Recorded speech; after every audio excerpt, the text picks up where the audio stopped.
اعوذ باللہ من الشیطان الرجیم بسم اللہ الرحمن الرحیم الحمد للہ رب العالمین الرحمن الرحیم مالک یوم الدین ایاک نعبد و ایاک نستعین اهدنا الصراط المستقیم صراط الذین انعمت علیہم غیر المغضوب علیہم ولا الضالین آمین۔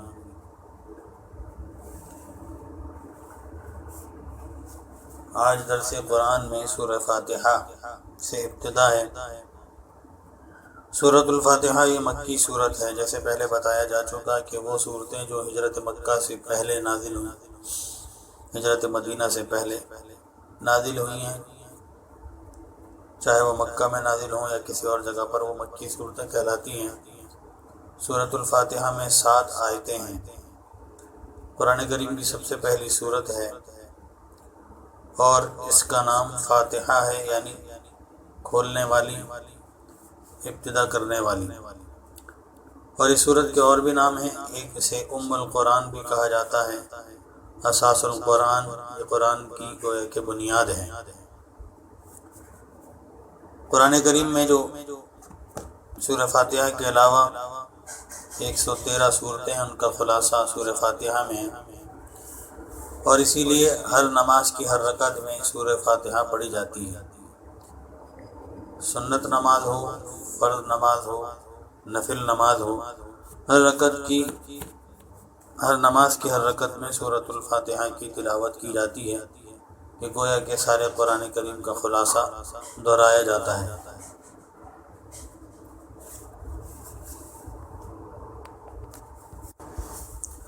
سورۃ الفاتحہ یہ بنیادی صورت ہے۔ اس میں ابتدا میں اللہ تعالیٰ کی تعریف ہے،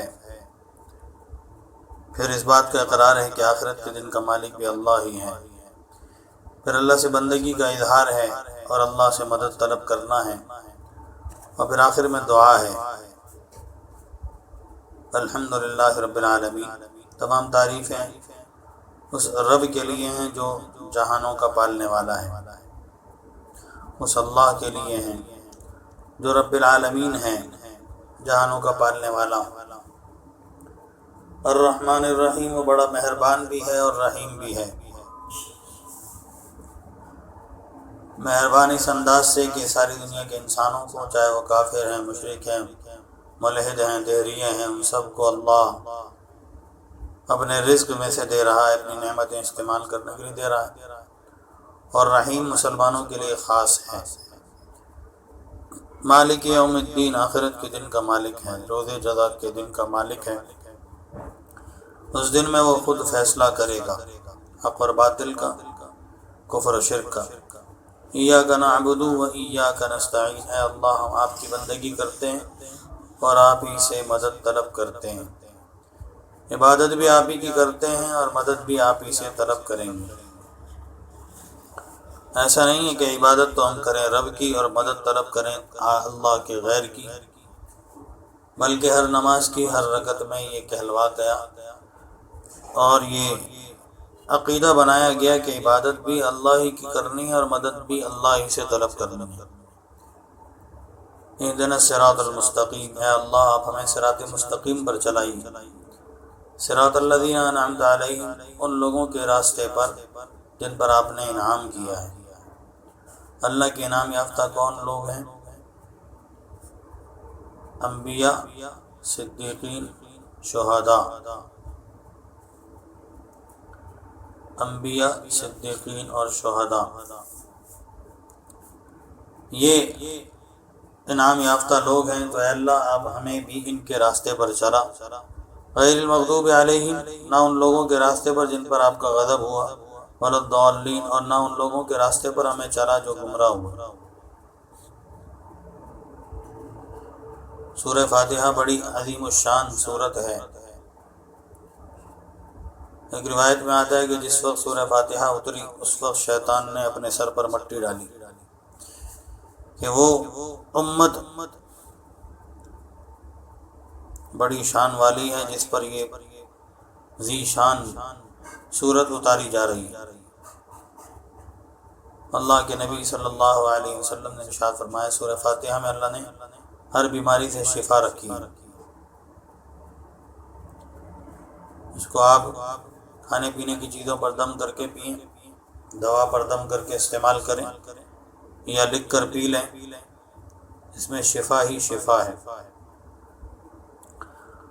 ہمارے بزرگ مشائخ اکثر فرماتے ہیں فجر کی نماز کی سنتیں پڑھنے کے بعد فرض سے پہلے 41 مرتبہ سورہ فاتحہ پڑھی جائے، اور اگر اس کو دم کر کے پانی پیا جائے تو شفا ہے، اور اس کو پڑھ کر دعا کی جائے تو یہ روزی میں برکت کا ذریعہ ہے، مشکلات اور پریشانی کے حل کا ذریعہ ہے۔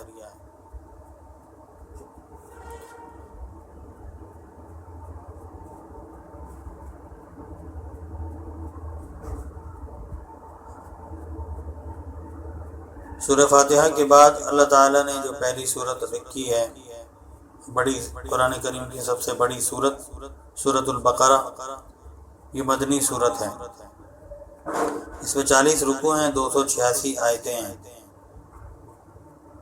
مدنی صورت ان صورتوں کو کہا جاتا ہے جو مدینہ منورہ ہجرت کے بعد نازل ہوئی۔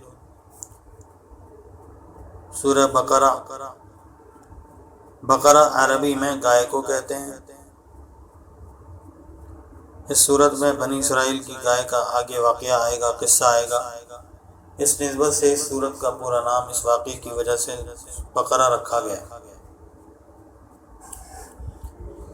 اس صورت میں 6221 کلمات ہیں، 25500 حروف ہیں۔ قرآن کریم کی سب سے بڑی صورت یہی ہے۔ آپ علیہ الصلوۃ والسلام نے ارشاد فرمایا سورہ بقرہ پڑھا کرو، یہ باعث برکت ہے، اور اس کا چھوڑنا باعث حسرت اور بدنصیبی کی بات ہے۔ حضرت معاویہ رضی اللہ عنہ سے منقول ہے کہ سورہ بقرہ کے پڑھنے والے پر کسی بھی قسم کا جادو نہ چل سکے گا۔ کوئی جن، کوئی جادو، کوئی اثر، کوئی آسیب سورہ بقرہ کے آگے ٹھہر نہیں سکتا۔ اگر کسی جگہ پر کوئی اثرات ہوں جنات کے، کوئی شیاطین کے، وہاں 7 روز تک سورہ بقرہ آواز سے پڑھی جائے یا اس کی تلاوت کی جائے یا ریکارڈنگ ہی لگا دی جائے تو سورہ بقرہ کی تلاوت کی برکت سے وہ جگہ، وہ شخص شیطانی اثرات سے پاک ہو جاتا ہے۔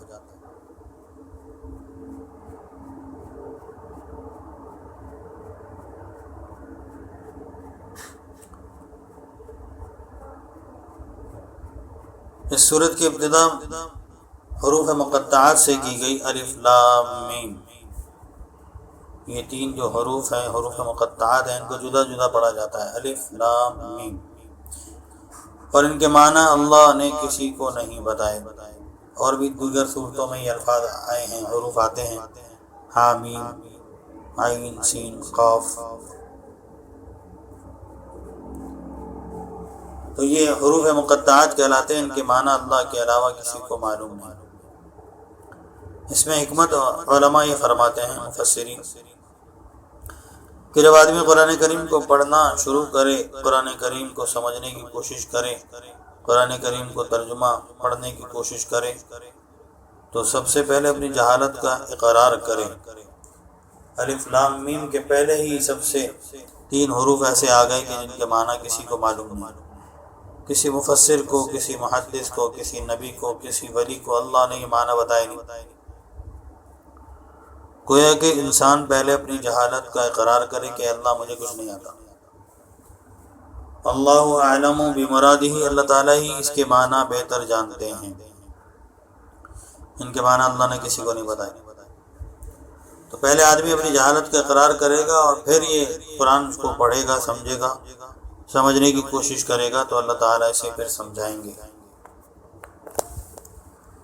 ذالک الکتاب لا ریب فیہ، یہ وہ کتاب ہے جس میں کوئی شک نہیں ہے۔ ھدی للمتقین، اس کتاب میں کیا ہے؟ متقی لوگوں کے لیے ہدایت ہے۔ قرآن کریم ہی ایسی واحد کتاب ہے جس کے بارے میں کہا جاتا ہے لا ریب فیہ، اس میں کوئی شک نہیں ہے، کوئی شبہ نہیں ہے۔ اس کے علاوہ کسی اور کتاب کے بارے میں یقین کے ساتھ، دلائل کے ساتھ نہیں کہا جا سکتا۔ ھدی للمتقین، جو تقوی اختیار کرنے والے ہیں، پرہیزگاری کے ساتھ گناہوں سے بچتے ہوئے اس قرآن کریم کو پڑھیں گے سمجھیں گے تو ان کے لیے ہدایت ہے۔ یہاں یہ نقطہ سمجھنا چاہیے کہ صرف قرآن کریم کا پڑھنا اور سمجھنا ہی مقصود نہیں ہے، بلکہ قرآن کریم کو تقوی اور پرہیزگاری کے ساتھ پڑھنا یہ ہے اصل۔ آج پڑھنے والے بہت ہیں، آج اس کے سمجھنے والے بھی بہت ہیں، ترجمے بھی بہت ہو گئے، ہر زبان میں قرآن کا ترجمہ ہے، لیکن بہت سے ایسے ہیں جو قرآن کریم کو ہم سے بہتر جانتے ہیں، ہم سے بہتر سمجھتے ہیں، لیکن وہ غیروں کے طریقوں پر چلتے ہیں۔ ان کا رکھ رکھاؤ، ان کا ظاہری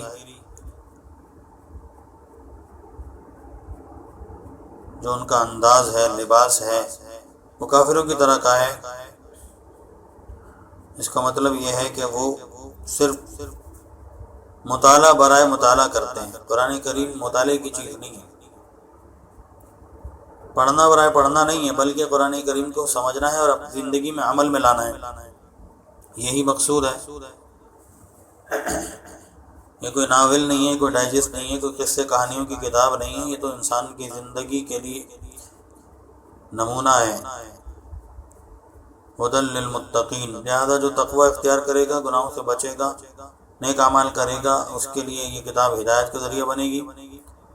اب آگے فرمائے متقین کون لوگ ہیں؟ الذین یؤمنون بالغیب، متقیوں کی پہلی علامت وہ غیب کی باتوں پر ایمان لاتے ہیں، جو اللہ نے کہہ دیا حق ہے اور سچ ہے، جنت اور جہنم حق اور سچ ہے، میدان حشر کا قائم ہونا حق اور سچ ہے، قیامت کا قائم ہونا حق اور سچ ہے، قبر کی زندگی حق اور سچ ہے۔ متقیوں کی سب سے پہلی علامت کہ وہ غیب پر ایمان لاتے ہیں، وَيُقِيمُونَ الصَّلَاةَ، نماز کو قائم کرتے ہیں۔ ایک ہے نماز کا پڑھنا اور ایک ہے نماز کا قائم کرنا۔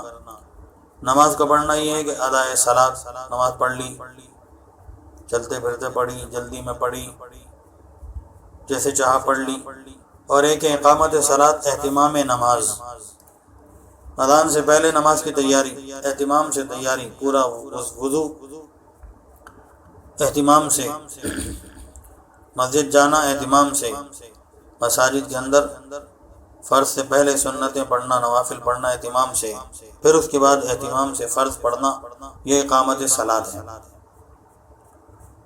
متقی وہ لوگ ہیں جو نماز کا اہتمام کرنے والے ہیں۔ نماز پڑھنے والے تو بہت ہیں، لیکن نماز کا اہتمام کرنے والے کم ہیں۔ وَمِمَّا رَزَقْنَاهُمْ يُنْفِقُونَ، اور متقیوں لوگوں کی ایک نشانی یہ ہے کہ وہ اللہ کے دیے ہوئے مال میں سے خرچ کرتے ہیں۔ وَمِمَّا رَزَقْنَاهُمْ، اور جو ہم نے ان کو دیا ہے اس میں سے خرچ کرتے ہیں۔ یہاں یہ نقطہ موجود ہے کہ کوئی مالدار آدمی جب وہ مال کا صدقہ کرے، زکوٰۃ دے، خیرات دے، سخاوت کرے، لوگوں کو کھلائے پلائے پہنائے، تو وہ اپنے آپ کو بڑی چیز نہ سمجھے کہ میں نے اتنا صدقہ کر دیا، اتنا خرچہ کر دیا۔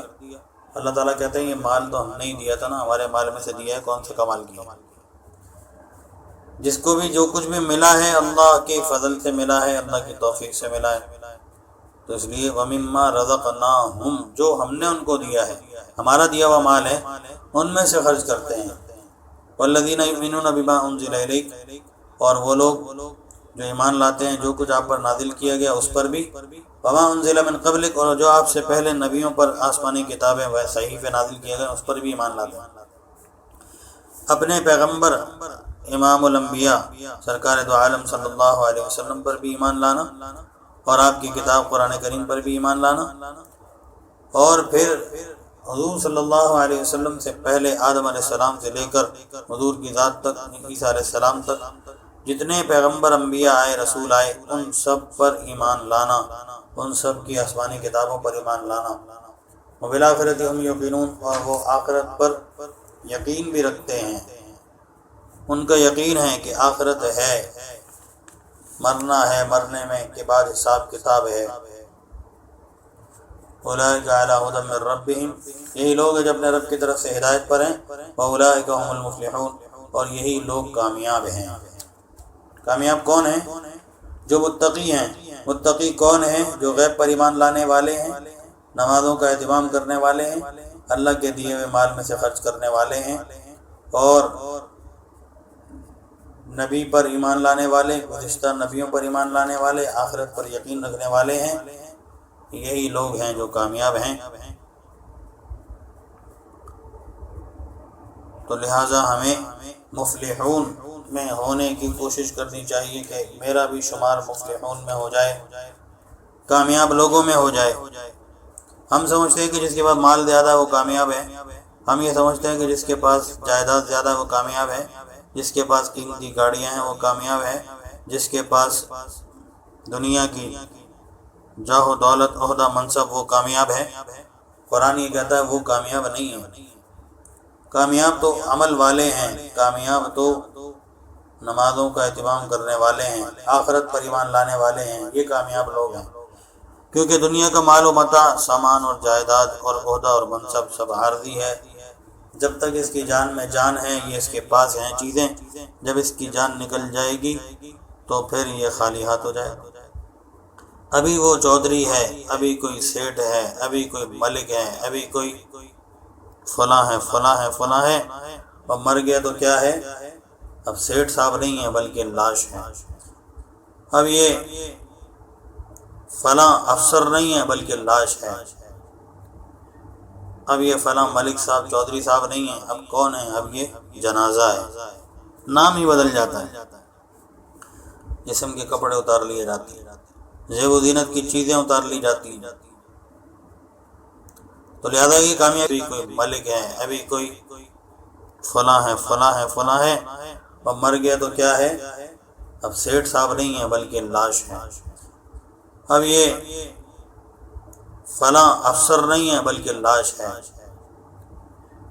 اب یہ فلاں ملک صاحب، چودھری صاحب نہیں ہے، اب کون ہے؟ اب یہ جنازہ ہے، نام ہی بدل جاتا ہے۔ جسم کے کپڑے اتار لیے جاتے ہیں۔